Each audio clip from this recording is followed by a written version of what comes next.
អ្វីយើងនេះជាអ្វីបានជាត្រូវមកខូចចិត្តហេតុអ្វីក៏យំបែបនេះក្រែងយើងគ្រាន់តែជាមិត្ត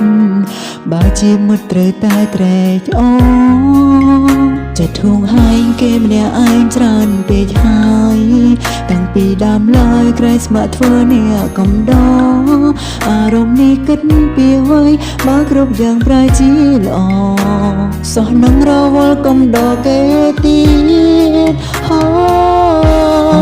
ទឹកភ្នែកឲ្យខ្ញុំសុំមងវកុំហូរបន្តបានទេព្រោះគេបានជួបស្នេហ៍យើងអស់ពេលថាគេហើយគ្រាមុនពួកគេឆ្លោះគ្នាតែពេលនេះគេត្រូវគ្នាហើយចុងក្រោយយើងអស់ទូនាទី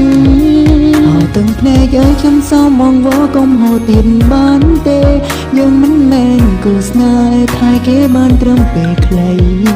កុំដកគេហូរទឹកភ្នែកគេទុំយើងត្រឹមអ្នកដតីជឿចង់ធ្វើអ្វីបើគ្មានអ្នកណាខ្វល់គេមិនស្រឡាញ់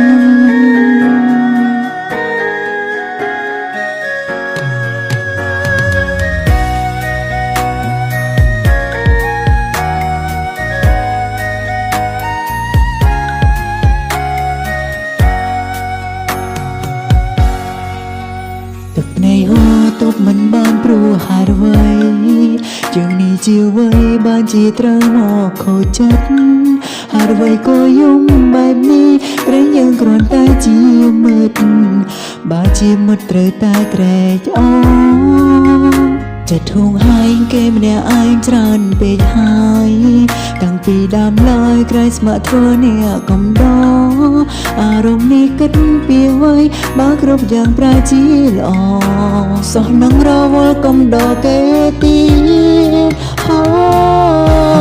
ទឹកភ្នែកឲ្យខ្ញុំសុំមងវកុំហូរបន្តបានទេព្រោះគេបានជួបស្នេហ៍យើងអស់ពេលថាគេហើយគ្រាមុនពួកគេឆ្លោះគ្នាតែពេលនេះគេត្រូវគ្នាហើយចុងក្រោយយើងអស់ទូនាទីទឹកភ្នែកឲ្យខ្ញុំសុំមងវកុំហូរទៀតបានទេយើងមិនមែនគូស្នេហ៍ថាគេបានត្រឹមពេលខ្លីកុំដកគេហូរទឹកភ្នែកគេទុំយើងត្រឹមអ្នកដតីជឿចង់ធ្វើអ្វីបើគ្មានអ្នកណាខ្វល់គេមិនស្រឡាញ់ទឹកភ្នែក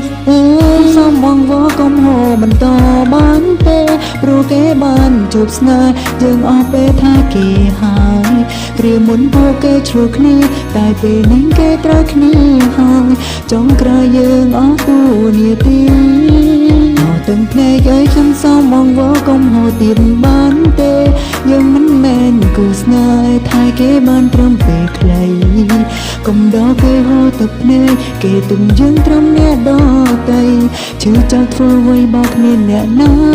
ខ្វល់គេមិនស្រឡាញ់កុំដកគេហូរទឹកភ្នែកគេទុំយើងត្រឹមអ្នកដតីជឿចង់ធ្វើអ្វីបើគ្មានអ្នកណាខ្វល់